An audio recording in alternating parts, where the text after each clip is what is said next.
All right, so Bitcoin seems to be crashing. Let's break it down. We're currently down 4.66% and Ethereum is down 5.9%. Wow.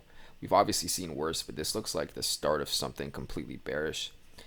Zooming out on now the weekly time frame, this looks very, very chaotic as we're simply trading within support and resistance, support and resistance, support and resistance, so on and so forth. But when that happens, we got to come to a standstill at some point, and that seems to be what we're doing right now. So if we want to get anywhere as a bull, we need price to break out of this to the upside eventually. I mentioned in my previous video, what we're looking at is either a pullback into here before going higher, which would play off of previous trend. But in this case, that's still another, what is this, 11%? I'm going to take a wild guess. Oh my God, 22% away. So just please be careful for that. And if that doesn't hold, we're going a hell of a lot lower. We are going a hell of a lot lower. Into possibly new highs into the future, but we'll have to see. Zones to look out for on smaller time frames. 4 hour probably a little bit more suitable. This right here, this area, in my opinion, target for liquidity. If price breaks here, we're flushing a little bit lower, possibly into that trend line. If price just wants to stagnate around there, different story though. But in my opinion, I think that just gets flushed through. The real support that we're looking at would be here. We really do not want price to break that 38K range if you are a bull from here, as this was the last real accumulation where we captured internal liquidity. Internal liquidity, check. Price action that indicates we're trading within some sort of head and shoulders pattern, check, no matter how small that is. And then we continue bullish. So this is the zone that we want to hold up, and it sits perfectly within our trend. No matter where we get there, it doesn't matter if it's 1 day, 2 days, 3 days, the end of the month, it still holds up completely. So keep that in mind. If this trend starts to break, there's a good chance we're going to trade a hell of a lot lower. I'm not sure where to yet. We'll see. I can only make predictions, but just looks bad. Looks ugly. What other zones are we looking at? Yeah, this is all just choppy price action here, here, here, here, here. And if we end up going into that level, we're going to break that trend anyway. So just keep this level in mind. That 38,408 range. It's a very, very, very important level to keep up. As if we zoom out, that was the beginning of our last, like I was saying, the last real accumulation. From here, as we did capture upside liquidity as well. Equal highs followed by these lows, and then new highs obviously, but keep that level in mind. Keep that level in mind indeed. Zooming out now to the weekly time frame, we see this large trend. If this starts to break, a couple of zones that I'm looking at personally are anywhere below it. Literally anywhere below this trend, in my opinion, is very, very, very good value. Very good value. Let's draw out my Fibonacci extension tool. Really? Let's do this non-logarithmic then. Okay, that wouldn't make sense, would it? Am I even drawing this correctly?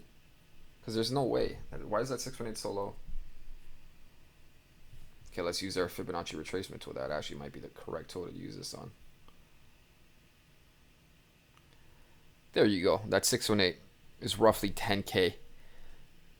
I don't know why I even use that tool. Anyway, 618 roughly 10K, which is another, I'm going to guess like 60, 70% away. 81%, wow. That would make the total short value of this 86% or 85%, almost to a T, which in other sell-offs would be deemed pretty strong. 86% there, 84, 85, close enough. That was actually 84, 85. Wow, it's funny. And then here would be possibly 85 again. As this would shock everybody. Literally, this would shock everybody. New all-time highs, and then we trade into a new low. It would scare everybody out of the market. I think this is the only way for BTC to make one last short and go higher and scare people out of the markets. Now, because you're breaking long-term trend number one, the bull market only lasted a couple of months into what, 5-6% above all-time highs, and then now you're shorting below really long-term trend. Keep that in mind. If Bitcoin does continue to crash, keep all this market psychology in mind when trying to buy an asset like this. Even if there's extreme FUD within the markets, even if they're giving you a hard time to buy, in my opinion, this is not financial advice, it'll always pay out in the end. If you are buying an asset with a history of growth and you are simply just buying as cheap as you possibly can, I do not think that is a bad way to look at Bitcoin or Ethereum, or like I said, anything with a history of growth in general. The odds are going to still be in your favor. And if they're not, your cutoff point is that reaccumulation to the first break of structure of our 2018 going into 2020 move. Once this zone breaks, if it breaks, I should say, not once, we are looking to get the hell out of the market, as it could possibly be a free fall from there. So we do not want the last reaccumulation to break, as it wouldn't make sense for us to want to continue to buy when it breaks below a 4-year level, as we've never done that before. Keep this in mind. Just keep that in mind. Other key levels to look for to break are the peak of that accumulation right there, 32,000. This will give me a lot more conviction in us trading lower. We obviously want the bottom of that accumulation to break, because it doesn't look too strong compared to the other ones, does it? So we want this level to break.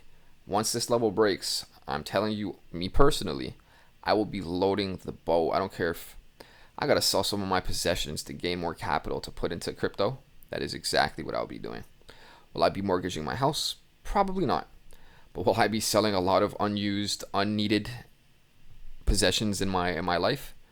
There's a very good chance once we start breaking some of these levels, a lot of that will be gone, converted into cash and converted into assets such as Bitcoin. So if those are the extremes that I'm willing to go to, keep in mind some of the levels that I pointed out already.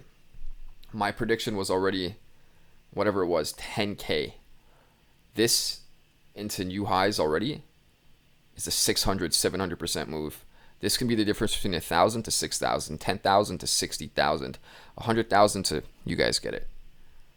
Keep this in mind. That is not a joke, and that is not even trading on any sort of leverage or margin or whatever the case is. You want to trade it on 2x leverage, double that. You want to trade that on 3x leverage, triple that. As your odds from here to trade into new lows, 62%, right? How likely is that? Very unlikely in my opinion. I'm not saying it's impossible, I'm just saying it's unlikely. You're trading on 2x leverage max and price wants to give you brand new highs. Let's say we do go into $130,000 range. 2x leverage is 2,200%. That's 10K into over, what, $200,000? That's very, very, very impressive. So just keep all these things in mind. I'm not suggesting trading on any sort of margin, but what I am suggesting is being weary of how high you buy on BTC. We are seeing this little head and shoulders here. Left shoulder, head, right shoulder, internal liquidity. So if all of this materializes and lowers the option for us, I highly, highly, highly suggest everything that I just said to be put into consideration when buying an asset such as Bitcoin. Anyway, this video is already 9 minutes long. I wish I could talk about this forever, but we got to make a decision at some point. Like I said at the beginning, if this is accumulated from here, we're going on. We're breaking into new highs and the cycle continues. But if not, this is the best way to scare a lot of people out of the market. So HODL for dear life.